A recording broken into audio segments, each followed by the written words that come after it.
estamos en ese proceso de crecimiento que tenemos, ¿no? Y queremos ver cambios. Queremos ver cambios y muchas veces el camino que tomamos es el camino de hacer cosas para Dios, ¿no? Como si fueran realmente fruto. Amén. Pero muchos, al no ver fruto, ¿no? por su impaciencia, porque a veces el crecimiento espiritual lleva tiempo, tratan de hacer obras para que se vea un fruto. Amén. Pero este no es el camino. Amén. Eso es lo que dijimos en la anterior vez. Si no veo fruto en mi vida, lo que debo hacer es primeramente examinarme si estoy recibiendo la gracia de Dios.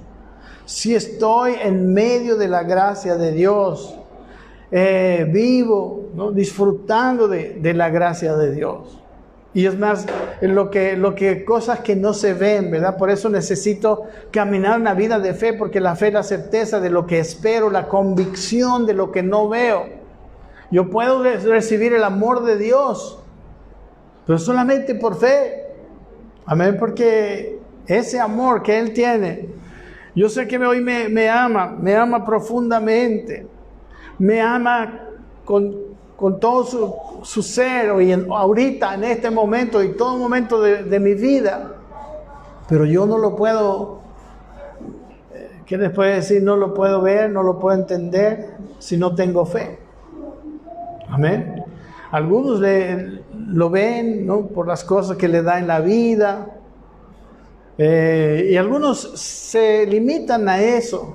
Pero la vida también tiene sus bemoles, tiene sus cosas, sus subidas y sus bajadas, ¿verdad? Entonces el amor de Dios como que parece que sube y baja, pero no es así. El amor de Dios es constante, permanente, profundo, es intenso por nosotros. Pero claro, la manifestación de ese amor es diferente, ¿verdad? A veces por amor, por ejemplo, los papás tienen que reprender a los hijos, tienen que castigar, etcétera. Pero el amor siempre busca el bien del ser amado. Entonces, yo le digo que esta vida la debemos de vivir por fe. Entonces, estamos volviendo al tema, no sé cómo me desvié, pero estábamos hablando de que cuando uno en su proceso de crecimiento no ve fruto, es que a veces, y de una manera equivocada, empieza a hacer cosas para Dios, empieza a hacer obras para Dios.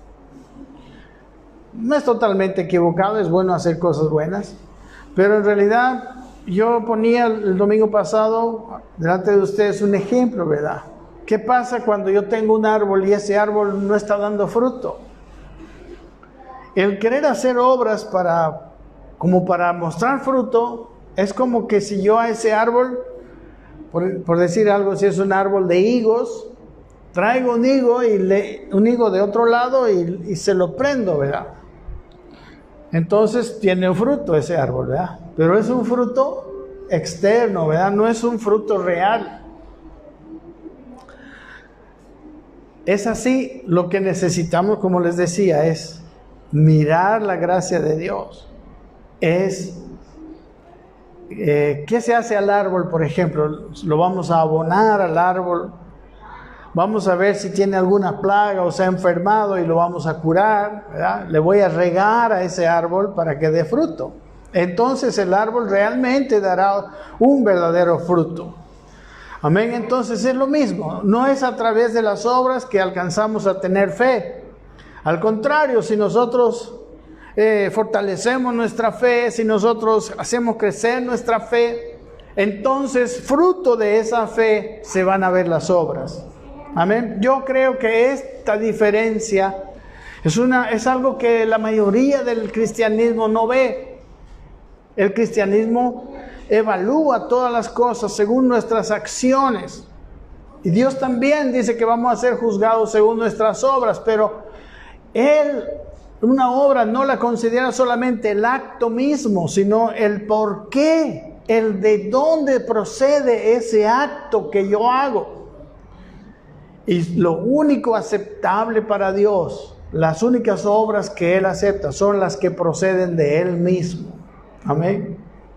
Una buena obra de Dios es la obra que Dios, que está en mi corazón, ¿verdad?, hace a través de mí. Eso yo quiero que usted lo oiga, espero que lo crea, pero sé que eso es lo que dice la Biblia. Amén. Es más, entonces, ¿qué tengo que hacer? No es ponerle higos al árbol, ¿verdad? Es abonar el árbol, es sanar el árbol, regar el árbol. Y entonces probablemente tendrá higos verdaderamente en su tiempo. Amén. No es volver a la ley para tratar de ganarme el favor de Dios a través de mis obras. No. Es decidir recibir la gracia de Dios, permitir que esa gracia de Dios crezca en mí y dé fruto.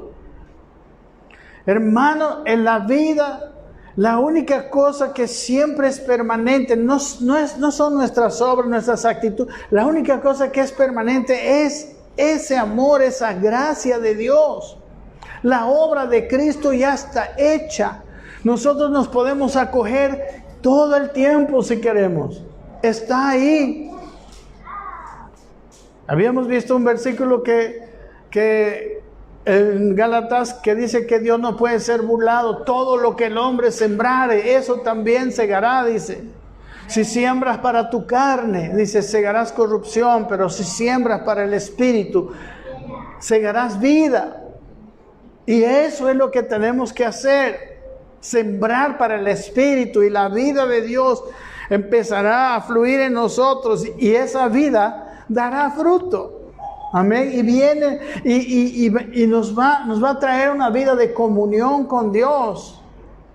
Y hasta aquí podríamos decir, ¿cómo está esa vida de comunión con Dios?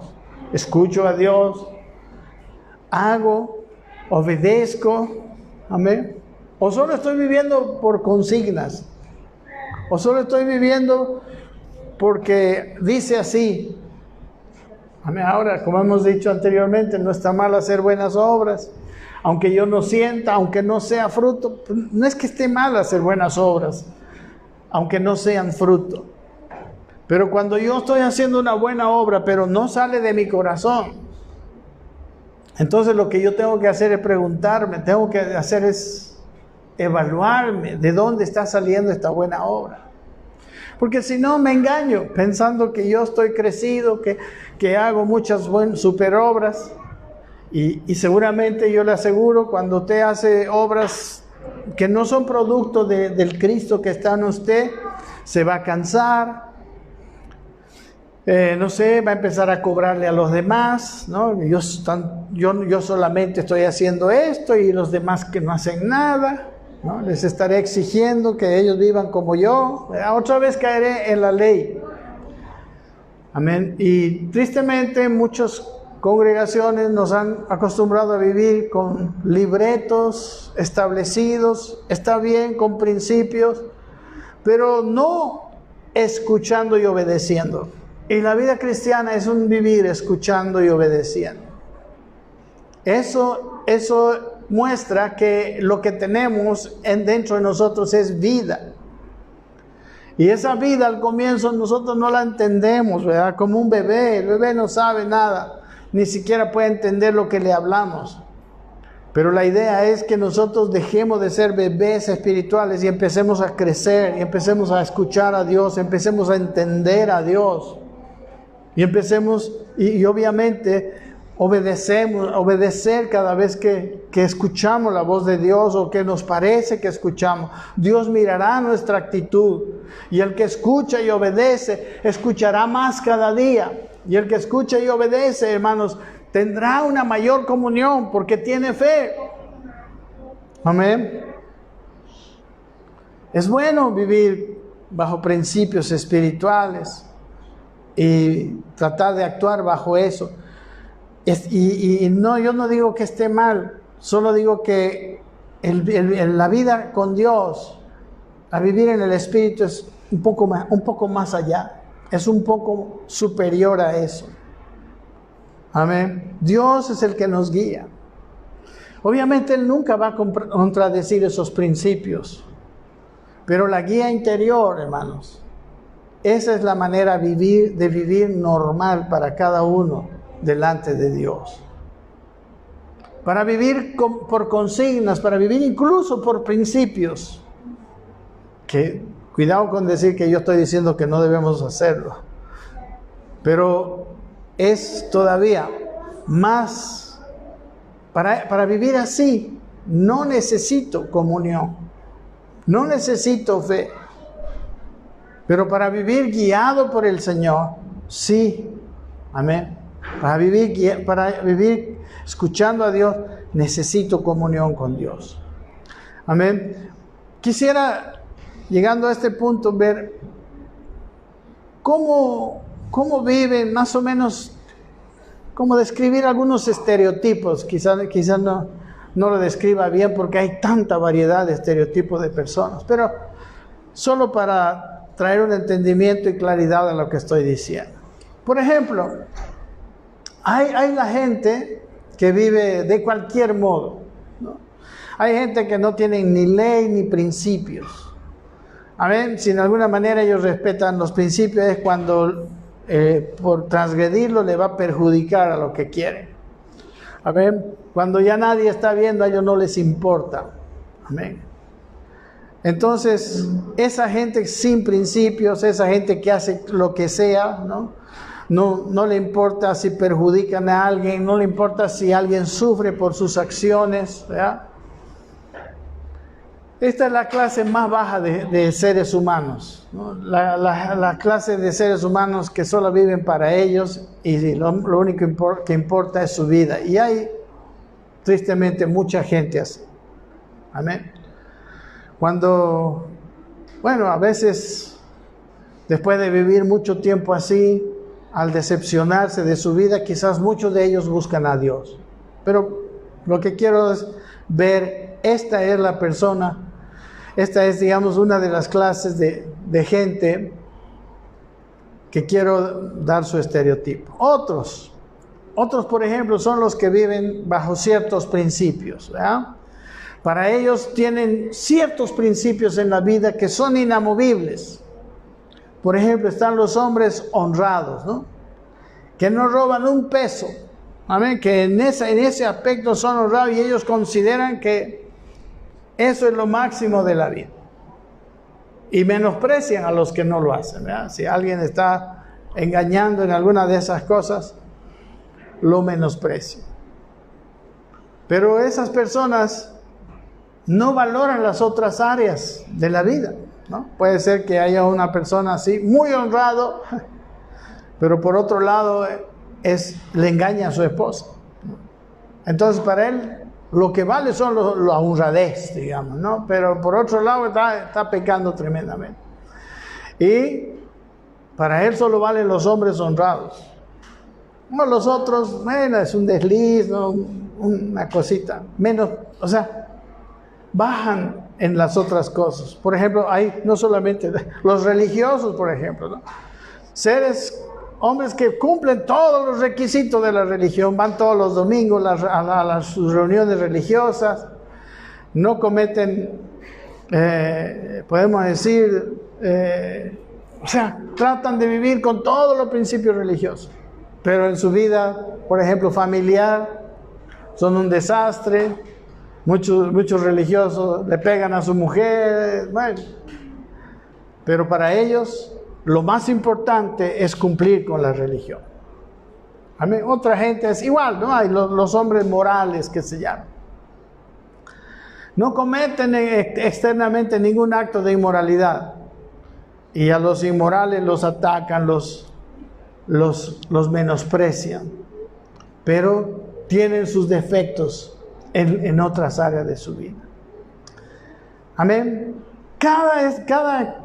Cada una de estas personas son casi perfectos en aquel aspecto en que hacen su justicia propia. Pero si los observamos, ustedes van a mirar que cojean en las otras áreas, ¿no? En los otros aspectos de la vida. Como les decía, por ejemplo, una persona puede ser muy honesta, ¿no?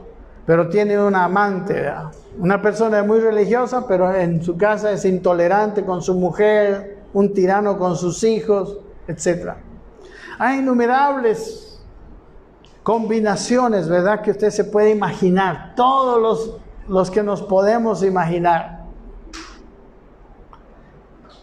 En casi todos los casos esas personas se consideran muy justos, juzgan con rigor a los que no cumplen, especialmente en aquellos aspectos en que ellos son intachables. Pero claro, cuando en los otros aspectos donde ellos tienen su debilidad, son muy condescendientes, ¿verdad? Consigo mismos especialmente. No, bueno, no está tan mal, ¿no? Un pequeño desliz. Amén. Muchos de estas personas llenan nuestras iglesias, hermano. Muchas de estas personas son líderes, sirviendo con puntualidad y esmero. Y muchos de ellos son tan orgullosos de lo que hacen que son durísimos con la gente. Por ejemplo, el apóstol Pablo, ¿no? El apóstol Pablo era un gran religioso, pensaba que estaba agradando a Dios. ¿Pero qué era? Era un asesino. Amén. Él tenía celo por Dios, ¿no? Aquí en Hechos capítulo 26 dice, yo consideraba mi obligación, dice.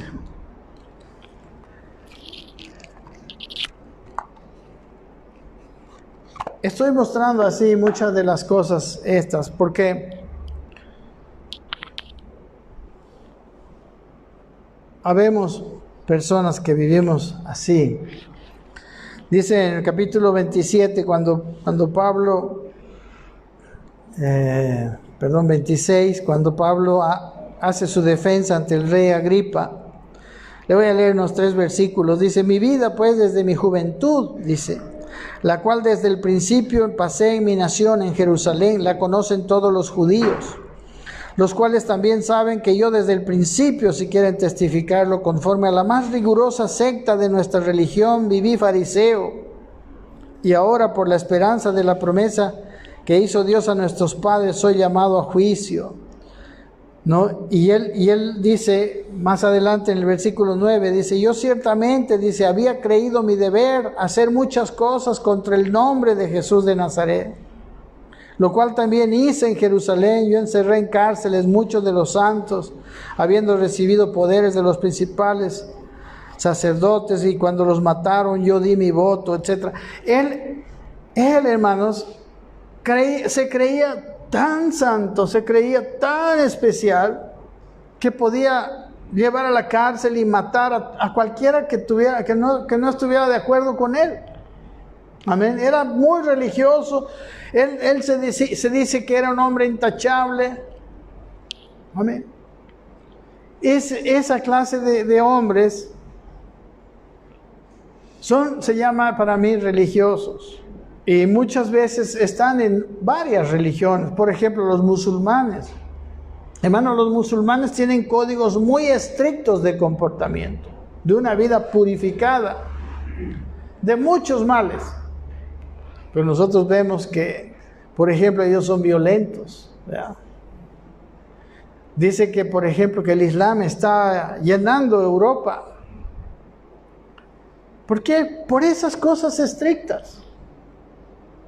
Pero que al final uno ve, qué bueno que fueran estrictos en eso y todavía fueran estrictos en amar al prójimo. Pero ese es otro tipo de personas. Ahora, otro tipo, voy a hablar una tercera, aunque hay muchos, como le digo, pero para hacerme entender en lo que he hablado. Otra manera de ser es de aquellas personas, mis hermanos, que tratan con todas sus fuerzas de agradar a Dios, de hacer bien en todo. Se esfuerzan en no pecar, en cuidarse de todo lo malo. Estos son los que nosotros decimos viven así bajo la ley, ¿no? Su corazón es bueno en realidad. Su corazón es bueno, pero les falta el conocimiento de la gracia de Dios. Y creo que cuando uno llega a este punto, uno ahí es donde realmente le sirve la gracia de Dios. El problema de esas personas que son buenos y que quieren hacer lo bueno, quieren agradar a Dios, el problema de ellos es que su vieja naturaleza tarde o temprano los traiciona. sus esfuerzos no alcanzan a llevarlos a un buen comportamiento que quisieron tener. Son sinceros, sí. Y ¿sabe qué? Cuando son más sinceros, están como decepcionados de la vida cristiana. Ellos ven y dicen, no sé qué me pasa, ¿no? Ya tantos años vivo en la iglesia y no puedo cambiar esta situación. No sé si ustedes han pasado, yo he pasado por una etapa muy años de mi vida. Y decía, ¿qué pasa? Yo sé que la vida cristiana es la verdadera vida, pero ¿por qué no hay cambio en esas áreas de mi vida? ¿Por qué no hay gozo? En su vida no hay gozo. Y saben, hermanos, por ejemplo, un ejemplo de ellos es Martín Lutero. No sé si ustedes han conocido la historia de Martín Lutero. Él era un monje que había entrado al convento, ¿no? ¿Cómo se llama? Porque él quería con todas sus fuerzas hacer la voluntad de Dios. Pero veía, ¿no? Todas esos impulsos, ¿verdad? Veía cómo las tentaciones, ¿no? Lo tenían preso.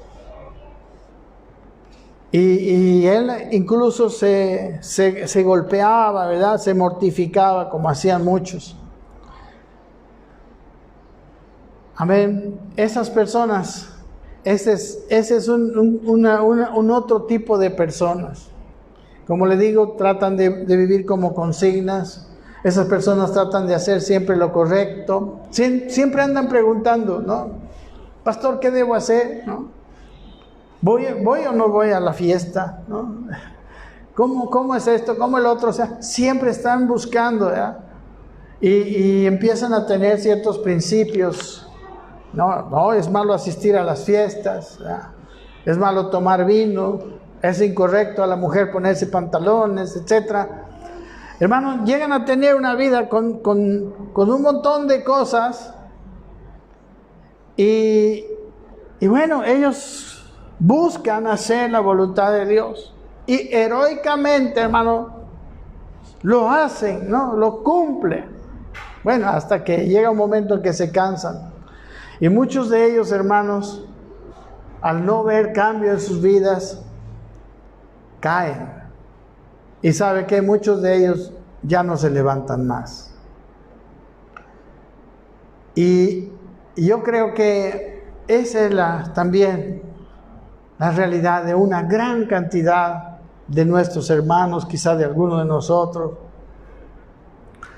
Pero yo sí creo que a ellos lo que les falta no es el corazón, no es el celo, no es la bondad, es falta de entendimiento y de conocimiento. Y eso es lo que yo el domingo pasado traté de mostrarles. Y hoy quiero seguir en este asunto. Porque sabe que nuestro Nuevo Testamento y la Biblia entera, mis hermanos, nos indica el verdadero camino del Evangelio de la gracia de Dios. Y por eso al final lo titulé el Evangelio que trae fruto. Amén. En este camino, hermano, sí es importante. En el camino de la gracia es importante la intención de tu corazón. Es un camino, la gracia de Dios, para los que desean vivir una vida agradable, fructífera, con paz, con amor, agradando a Dios y siendo un buen cristiano. Ese es un requisito. Amén. No es para los porque como dice el apóstol Judas en su carta, no es para aquellos que convierten en libertinaje la gracia de Dios, ¿verdad? Aquellos que usan la gracia de Dios para, no, pues yo hago lo que sea, total me perdona y otra vez hago lo que sea y me sigue perdonando. No, la gracia de Dios siempre fue traída para dar fruto. Amén. Entonces, miren, yo tengo ahora aquí, miren, en Romanos capítulo 3, si usted tiene su Biblia, el apóstol Pablo en el libro de Romanos, en los primeros tres capítulos, hasta llegar a donde, al versículo podemos decir 3:21, lo que hace es demostrar que el hombre es injusto. Amén. Que el hombre, tanto el que no le importa, como hemos visto el primero, que quiere vivir como sea, es injusto. E incluso el que quiere hacer la voluntad de Dios es injusto. ¿Por qué? Porque, como les he dicho, el que quiere vivir según la ley no puede, porque su naturaleza le impide. Sus defectos personales se lo impiden. Y tiene que haber algo que transforme ese interior. Y eso que transforma el interior del hombre se llama la gracia de Dios. Es a través de la gracia de Dios que lo profundo empieza a transformarse. Como hemos dicho, es un camino de fe. Es un camino donde nosotros necesitamos creerle a Dios.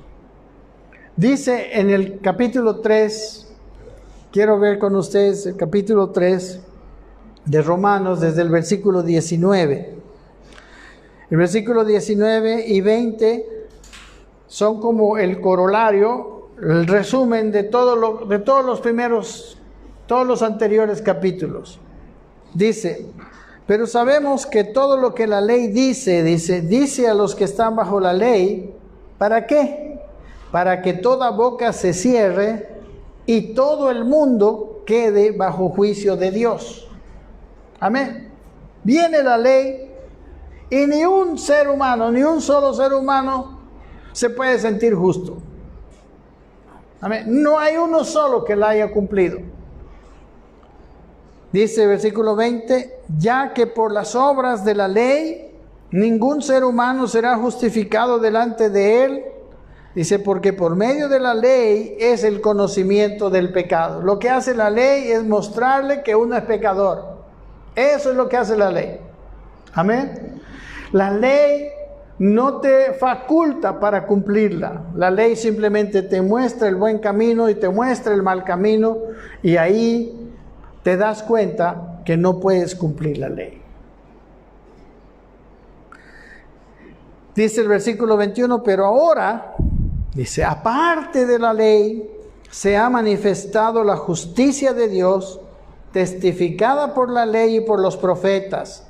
La justicia de Dios por medio de la fe en Jesucristo para todos los que creen en Él, porque no hay diferencia, dice, por cuanto todos pecaron y están destituidos de la gloria de Dios. Para esos viene la ley, dice, siendo justificados gratuitamente por su gracia, mediante la redención que es en Cristo Jesús, a quien Dios puso, dice, como propiciación por medio de la fe en su sangre, para manifestar su justicia a causa de haber pasado por alto en su paciencia los pecados pasados, y con la mira de manifestar en este tiempo su justicia, a fin de que Él sea el justo y el que justifica al que es de la fe de Jesús. Versículo 27 dice, ¿dónde pues está la jactancia? Queda excluida. ¿Por cuál ley? ¿Por la de las obras? No, sino por la ley de la fe. Y termina el versículo 28, dice, concluimos pues que el hombre es justificado por la fe sin las obras de la ley. Amén. Ahora quiero ver con ustedes versículo a versículo. Versículo 19. Dice, en este versículo, ¿qué aprendemos? Dice, pero sabemos que todo lo que la ley dice, los dice a los que están bajo la ley, para que toda boca se cierre y todo el mundo quede bajo el juicio de Dios.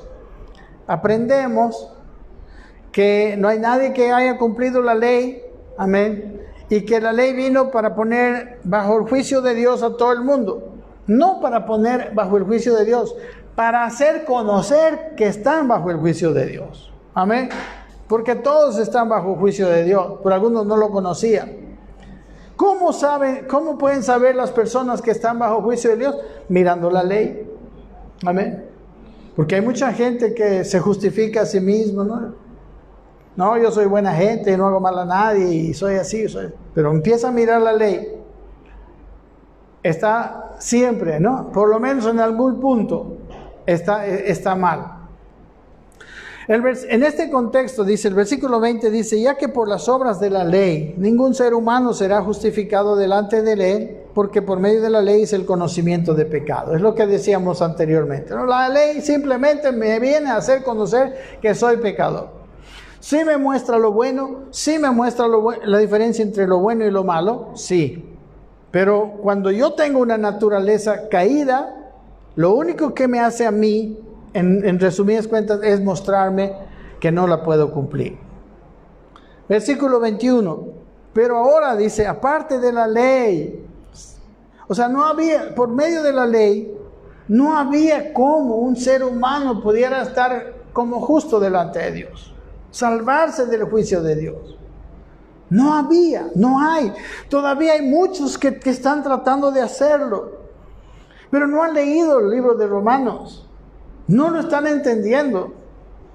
Por hacer buenas obras nadie es justo. Por eso, no solamente leemos de la ley en la Biblia. No, aquí dice, aparte de la ley se ha manifestado la justicia de Dios, que ha sido testificada por la ley y por los profetas. Hermanos, en la ley está mostrándose, en la ley y en los profetas está mostrándose la gracia de Dios, la justificación por fe. Yo les llevo, si quieren, en su Biblia, los que están anotando o tienen ahí, en Jeremías 33.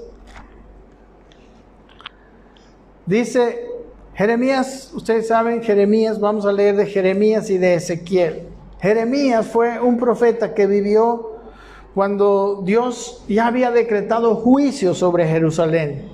Y cuando vino Nabucodonosor a destruirla, él fue un profeta que profetizó antes y durante el cautiverio, durante la guerra que tuvieron con Nabucodonosor y donde destruyó Jerusalén y el templo. Fue la destrucción del templo que había construido Salomón bajo la guianza de Dios. Pero ese pueblo de Dios que tenía la ley había sido tan infiel a Dios que Dios decreta juicio. Amén. Ezequiel es otro profeta más o menos contemporáneo de Jeremías, un poquito posterior. Ezequiel profetiza Ezequiel profetiza después de que fue destruido Jerusalén y sus habitantes fueron llevados a las naciones en el exterior, ¿verdad? A Babilonia, a varios países, incluso a Egipto. Y ahí, en el río Quebar, entre los cautivos de los babilonios, ahí Dios le hace profetizar a Ezequiel. Amén. Entonces son más o menos cautivos. Vienen de un periodo de juicio, ¿no? Ambos han vivido esa época de juicio. Recuerden que Dios levantó a su pueblo, le dio la ley a su pueblo, y Dios supuestamente deseaba que Israel se comportara de tal manera que los otros pueblos del mundo vieran a Israel y conocieran al Dios que no se puede ver. Amén. Esa era la idea. Por eso el mismo templo era tan fastuoso, porque era pues no como una imagen que llevaba a Dios, ¿no? Etcétera. Dice en el capítulo 33, versículo 27. ¿Está conmigo? Perdón. Jeremías.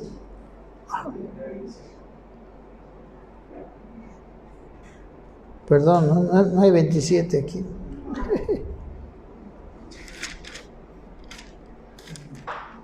...31, perdón. Jeremías 31.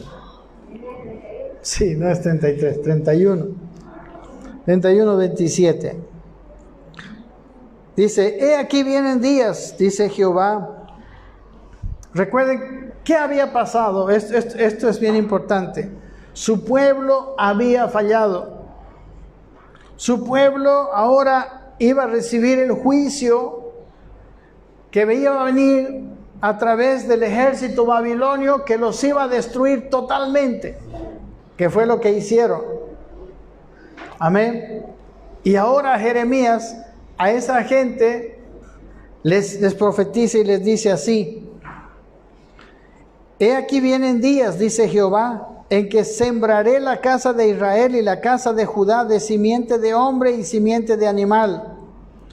Y así como tuve cuidado de ellos para arrancar y derribar y trastornar y perder y afligir, eso era el juicio, dice, tendré cuidado de ellos para edificar y para plantar, dice Jehová. Amén. Aquí está mostrando que hay un tiempo de juicio, pero en ese tiempo de juicio Él les muestra una esperanza para más adelante. En el versículo 31 dice: he aquí vienen días, dice Jehová, en los cuales haré nuevo pacto con la casa de Israel y con la casa de Judá. Dice, no como el pacto que hice con sus padres el día que los tomé de la mano para sacarlos de la tierra de Egipto, porque ellos invalidaron mi pacto, aunque fui yo un marido para ellos, dice Jehová. O sea, Dios había sido tan bueno con Israel, le había dado la ley, pero ellos fallaron. ¿Se dan cuenta? Lo mismo que la misma cuestión que pasó en Romanos, ¿no? Los 3 primeros habla de los gentiles que habían sido infieles, de los judíos que habían sido infieles. Y después dice, ninguno de ustedes ha cumplido la ley. Ustedes necesitan el pacto de la gracia. Y aquí también dice, no es como el pacto que hice con sus padres, porque ellos, dice, fallaron. Amén. Entonces, ¿qué clase de pacto va a hacer Dios con ellos? Versículo 33. Pero este es el pacto que haré con la casa de Israel después de aquellos días, dice Jehová. Y miren cuál es el pacto. Daré mi ley en su mente y la escribiré en su corazón. Y yo seré a ellos por Dios y ellos serán a mí por pueblo. Amén. Aquella ley que era imposible de cumplir con mi vieja naturaleza, ahora Él pondría esa ley en la mente de ellos y la escribiría, dice, en su corazón, y se haría Dios de ellos y ellos se harían realmente ahora su pueblo. Está hablando de hoy, hermanos. Está hablando de la iglesia, está hablando del tiempo de la gracia. Por eso yo digo que este nuevo pacto en el cual hemos entrado cuando recibimos a Cristo, eso es lo que Dios espera, una cuestión de adentro. Y dice incluso, y no enseñará más ninguno a su prójimo, ni ninguno a su hermano, diciendo, conoce a Jehová, porque todos me conocerán, desde el más pequeño de ellos hasta el más grande, dice Jehová. ¿Por qué? Porque ya pues está dentro de ellos, ¿verdad? La ley, y en su corazón está. Entonces conocer a Dios es una experiencia viva. Ya no necesita leer la ley. No estoy diciendo que no leamos la Biblia, por favor. Amén. Pero sí estoy diciendo que de adentro, adentro estará escrita la ley en sus corazones. Y dice, porque perdonaré la maldad de ellos y no me acordaré más de su pecado. Perdonará la maldad de ellos, quiere decir, perdonaré esa vieja naturaleza, la transformaré. Amén. Eso es lo que dice el Señor. Él va a hacer, no se acordará más de su pecado.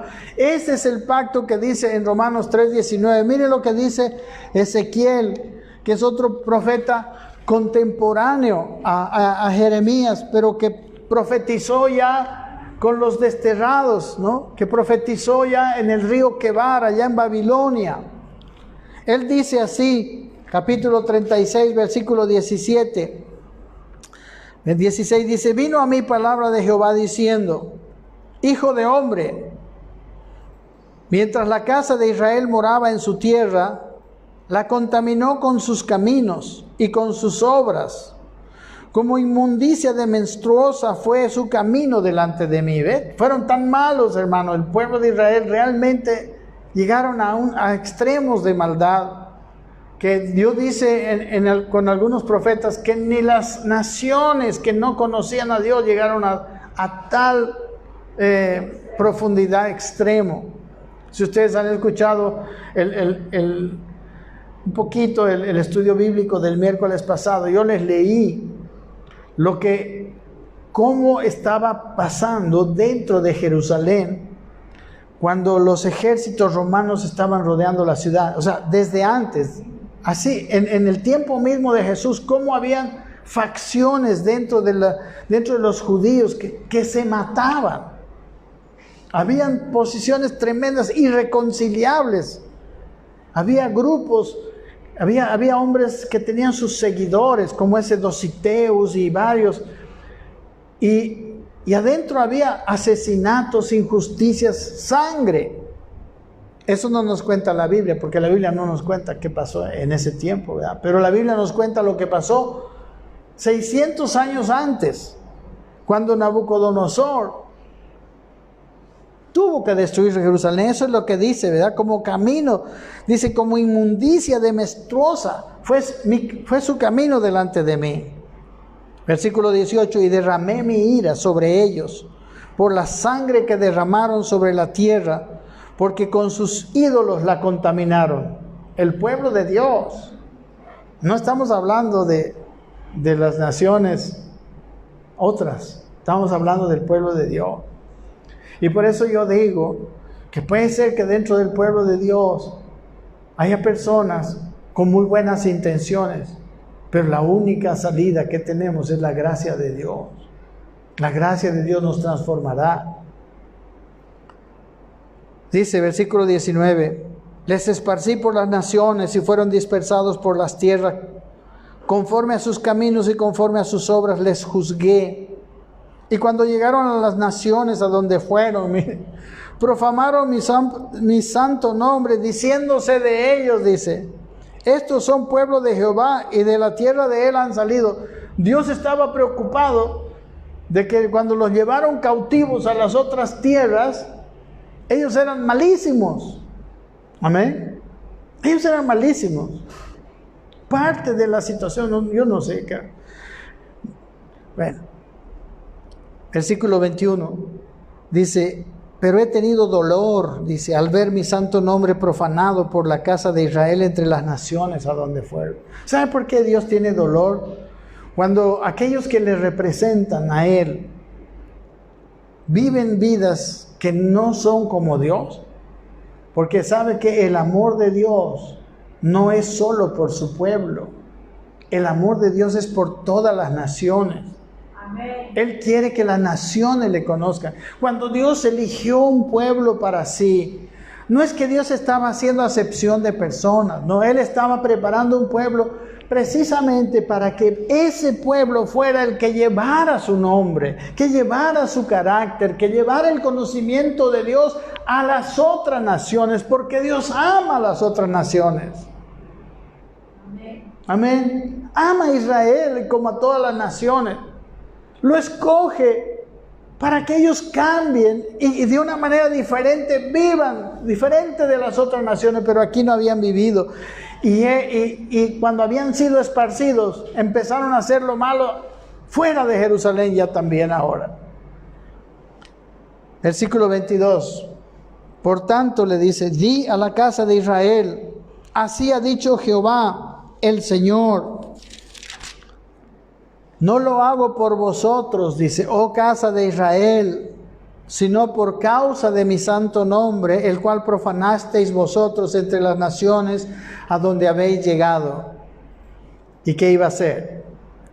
El siguiente versículo dice, y santificaré mi grande nombre profanado entre las naciones, el cual profanasteis vosotros en medio de ellas. Y sabrán las naciones que yo soy Jehová, dice Jehová el Señor, cuando sea santificado en vosotros delante de sus ojos. Y os tomaré de las naciones, y os recogeré de todas las tierras, y os traeré a vuestro país. Dice, esparciré sobre vosotros agua limpia, y seréis limpiados de todas vuestras inmundicias, y de todos vuestros ídolos os limpiaré. Los limpia, hermanos. No porque fueran perfectos, sino porque Dios tiene el propósito de darse a conocer y de salvar a la humanidad. Amén. Amén. Y para que ellos les representen, los limpia. ¿Y sabe de quién está hablando ahora? De la iglesia. La iglesia nació en Jerusalén, nació en judía la iglesia. Dios limpió a los que entraron en la iglesia y luego se esparció el cristianismo. Y dice el versículo 26, mire, lo mismo que a Jeremías. Os daré corazón nuevo y pondré espíritu nuevo dentro de vosotros, y quitaré de vuestra carne el corazón de piedra, amén, de maldad, y os daré un corazón de carne. Y dice, y pondré dentro de vosotros mi espíritu, y haré que andéis en mis estatutos y guardéis mis preceptos y los pongáis por obra. Amén, hermanos. Esto es los profetas. Amén. O sea, la gracia de Dios. Estamos volviendo al capítulo 3, el versículo 21, ¿no?, que habíamos leído. Dice, porque aparte de la ley se ha manifestado la justicia de Dios, testificada por la ley y los profetas. Aquí está lo que yo les he leído, es los profetas testificando de la gracia de Dios. Porque por gracia vendría, les lavaría, ¿verdad?, de todas sus inmundicias y de todos sus pecados. Porque quiere un pueblo limpio, porque Dios es limpio. Y cuando alguien le va a representar, tiene que ser limpio también. Y luego pondría dentro de ellos su ley, pondría su espíritu, ¿verdad? Transformaría su interior y haría que anden en sus estatutos y sus principios. Y esto es nuestro. Amén. Esto es lo que Dios quiere hacer con su iglesia.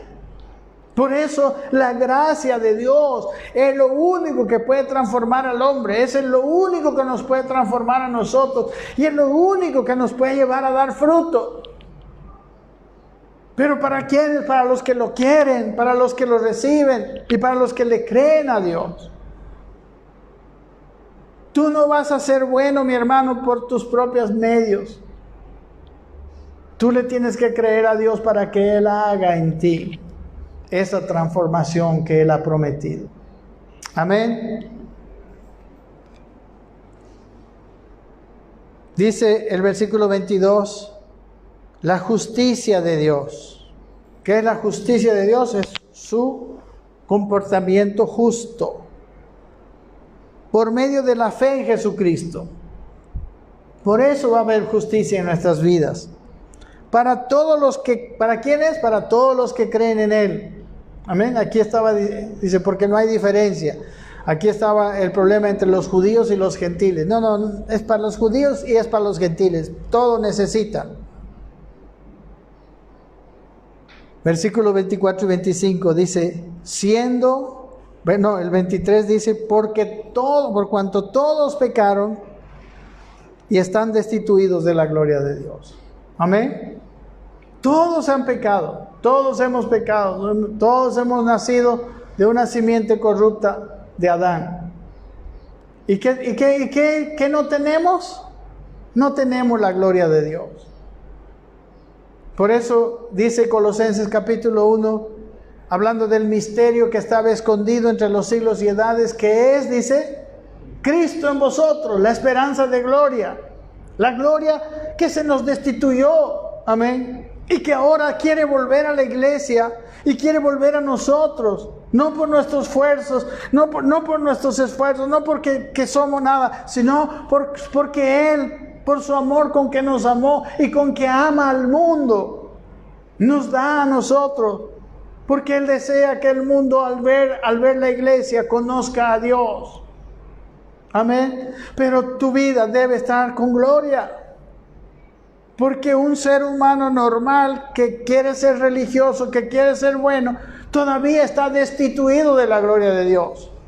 Pero la gloria de Dios vendrá a tu vida porque Cristo te la quiere dar y te la va a dar por fe. Amén. Por eso dice aquí en Romanos, versículo 24, siendo justificados gratuitamente por su gracia, mediante la redención que es en Cristo Jesús. ¿Sabe? Para nosotros esto es gratuito. Esto es porque le creemos. Amén. Pero a Él le costó. La palabra redención quiere decir compra. Él compró. Amén. Él pagó. Para nosotros es gratuita, pero Él la compró para nosotros. Y dice, mediante la redención en Cristo, a quien Dios puso como propiciación por medio de la fe en su sangre, le costó sangre, para manifestar su justicia, dice, a causa de haber pasado por alto en su paciencia los pecados pasados. ¿Sabe que la justicia de Dios no puede pasar por alto los pecados pasados? Dios primero pagó por esa justicia y ahora Él, en su corazón, es el que pasa por alto los pecados pasados. Pero eso le costó a Cristo la muerte en la cruz. Eso le costó a Dios. Para nosotros es gratuito. Amén. Y la palabra redención es compra. Por eso Dios o sea, la justicia de Dios Dios no puede comprar. Amén. Dios no puede perdonar sin comprar. El perdón de Dios, mis queridos hermanos, tuvo que haber primero conseguido mediante un sacrificio, porque la paga del pecado es muerte. Y dice, seguimos, ya voy a terminar, dice, con la mira de manifestar en este tiempo su justicia. ¿Cómo manifiesta Dios su justicia? A través de sus hijos. Cuando ellos han sido lavados, cuando ha venido su Espíritu, cuando ha puesto su ley en nuestros corazones. Eso es lo que tiene que pasar con nuestras vidas, queridos hermanos. Debemos de dejar de querer seguir teniendo obras para mostrar algo que no es real. Cuando lo que hacemos bueno, lo hacemos desde lo interior, esas son las verdaderas obras de fe. Las otras son obras, pero no de fe. Amén. Son las obras que no traen fe.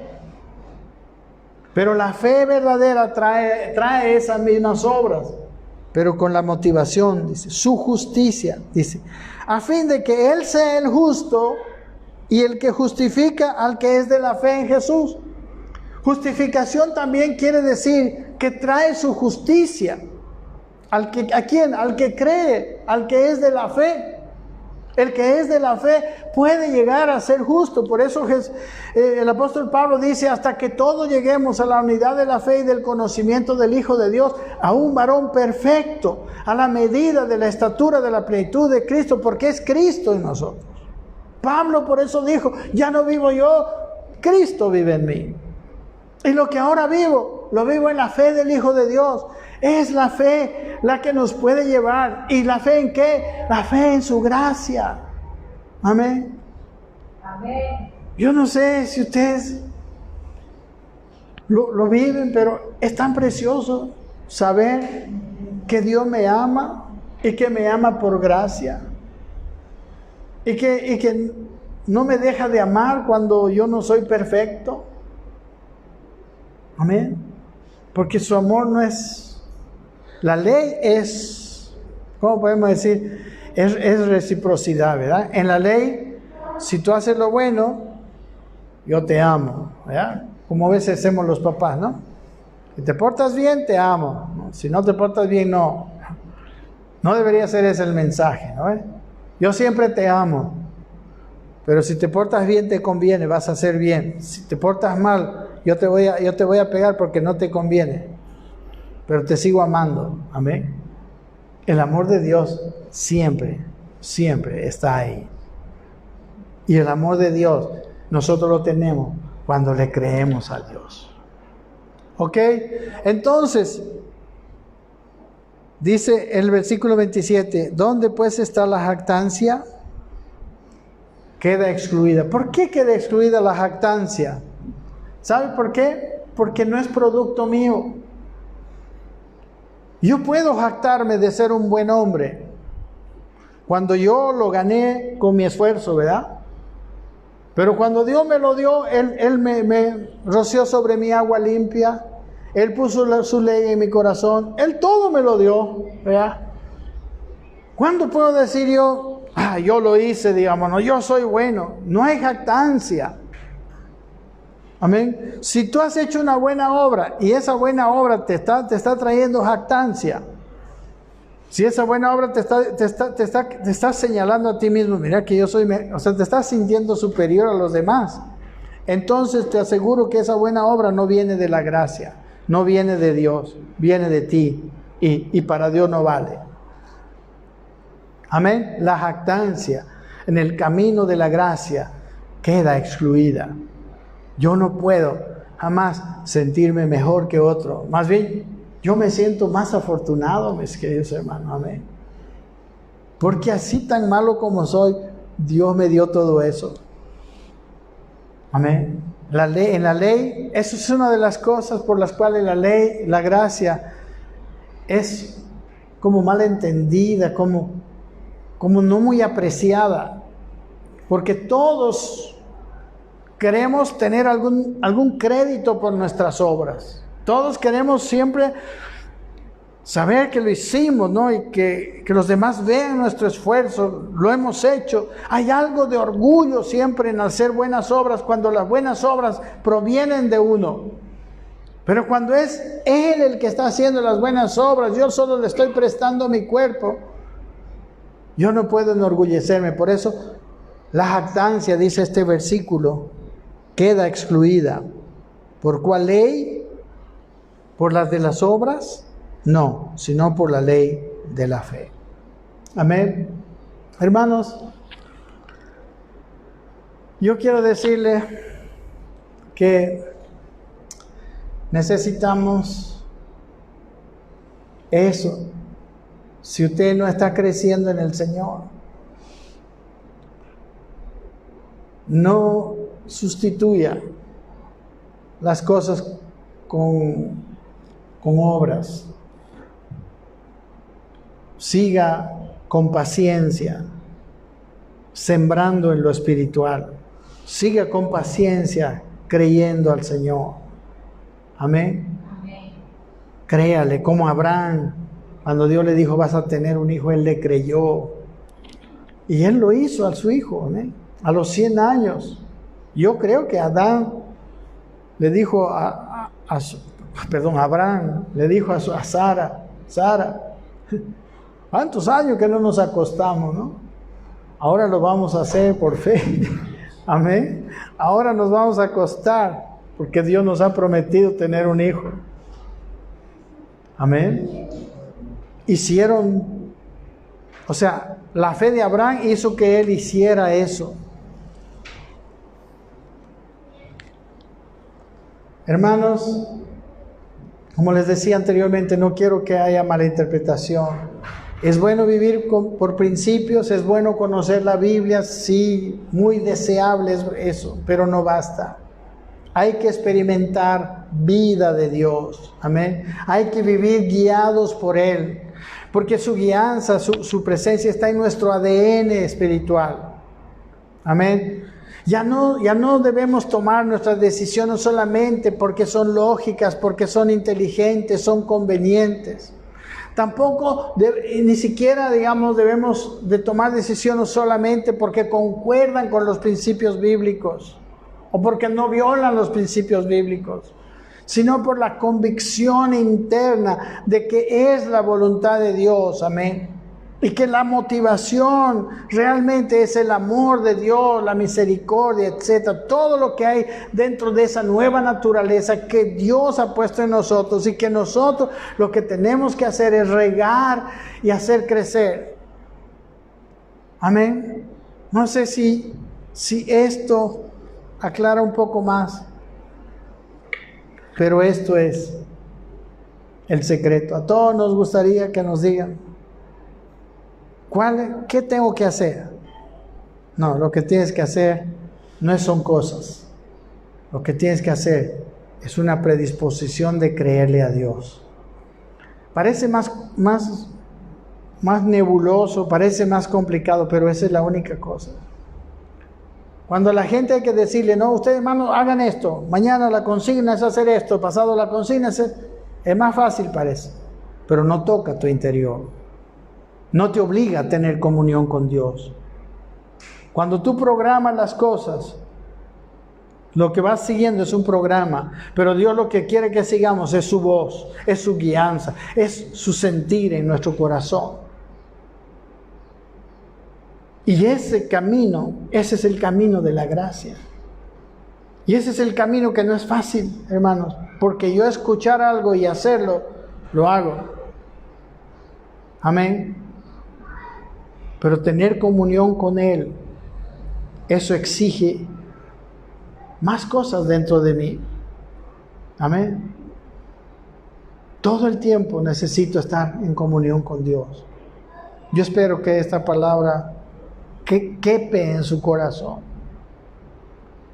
Porque sí, otros caminos nos pueden llevar a la apariencia de que estamos haciendo bien, pero el único camino que nos lleva a la verdadera transformación es el camino de recibir su gracia, establecer mi comunión con Él, que no se rompe a pesar de que yo no soy justo totalmente, y encamino mi vida a una vida de comunión y obediencia a Dios. Amén. Gracias, mis queridos hermanos.